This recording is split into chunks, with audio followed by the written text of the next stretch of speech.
Texas Republican Governor Greg Abbott thinks about that every day, I'm sure. Governor, you see what happened to John Kasich in Ohio. Are you thinking to yourself, what happens if it happened to a university near me? Well, listen, this is something actually that I've been thinking about for a while. It was this very issue that caused me as governor of Texas to withdraw Texas from the refugee relocation process.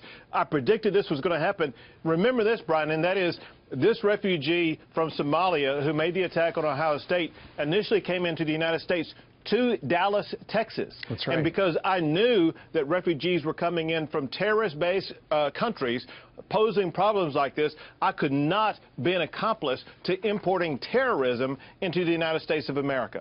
Of course, he came into the country about 9 years ago. There's no evidence that he was radicalized when he came in, but, you know, over the course of time, Governor, things happen. And in fact, Adam Schiff, a Democrat from California, said it looked to him as if they're going to have to investigate if he radicalized himself.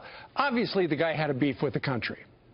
But here's the deal, and that is the probabilities are, or at least the predictability is, that when refugees come in from terrorist-based nations, there's a higher probability something like this could happen. There's only a few of them, like Somalia, like Syria, like Yemen, like Iraq. Another example that occurred earlier this year, there was a refugee who came into the United States, into Texas, to Houston, Texas, and he's the one who was arrested earlier this year for plotting to blow up a huge mall in Houston, Texas. Listen, this is something we can figure out. This is something we should be on top of. It is insanity that the United States of America will not safeguard our people by bringing in people from terrorist-sponsored nations. Speaking of safeguarding, we had Judge Napolitano on earlier, and he wanted us to ask you about this because he said this wouldn't have happened or guys like this would be stopped on a campus in a college in Texas because he said students there, if they have permits, can carry guns on campus.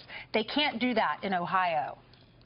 Right. In our last legislative session, we passed what's called open carry on campuses so that college kids can carry guns on campus. You know, it's not all college kids. You have to be, I think, 21 years old to be able to do it. But for one, we've seen no incidents of anybody misusing a gun on campus. But it's instances like this where kids on campus could have guns where they could have been able to respond initially. Fortunately, there is an American hero today. And that is that law enforcement officer who was able to so quickly take down these kids. With a gun. But I think, take down the attacker. But I think that on a college campus like here in Texas, people will think twice before waging an attack like this, knowing that they could be gunned down immediately. Right, they wouldn't accomplish their goal. So let's talk about something else that's going to be in your lap shortly and is now, and that is the fact that there are sanctuary cities in this country, and this president-elect wants that to come to an end. What action did you take to make sure cities in Texas are not sanctuary cities? The thing I have already done is I've used my powers as governor of Texas to withhold funds to cities or counties that are declaring themselves to be sanctuary cities. But second, we're about to have a legislative session here, and I've declared that we are going to pass a law banning sanctuary cities in the state of Texas. Has it worked? It has worked with regard to the withholding of funds because it was the sheriff of Dallas County who said that she was not going to enforce laws against people who were seeking sanctuary.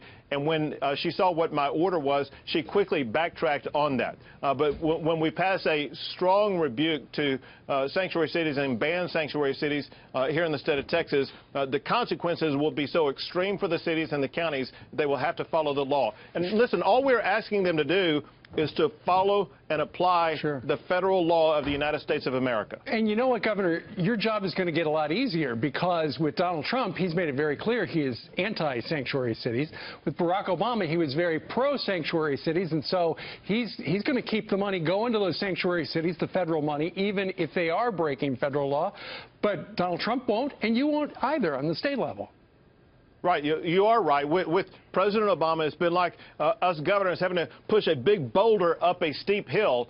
Now we're on a level playing field where we have a president who believes in enforcing the rule of law in this country, and so our job is going to be easier. However, we know the states are able to act more quickly than the federal government, so we're still going to move post-haste to get this law passed. Sure. Real quick, Governor, from your perch there in Texas, how does the Trump transition look like it's going? Here in Texas, it looks like it's going great. Look at the announcement today with regard to the new Health and Human Services Director. This is going to be someone that the state of Texas will be able to work very effectively with, for one, to peel back Obamacare, but for another, to provide to the states block grant authority. We deal with the Department of Justice all the time. To see Senator Sessions as the nominee to be the next Attorney General is going to be someone who's going to be very easy for us to work with. So we are pleased with the way that it's progressing so far. Yeah, block grant in terms of helping with catastrophic injuries and people who need extreme care, high-risk bulls. That'll help everybody because you can go across state lines with insurance too. Governor, look forward to talking to you again. Thanks so much. Thank you, Governor. Thank you all.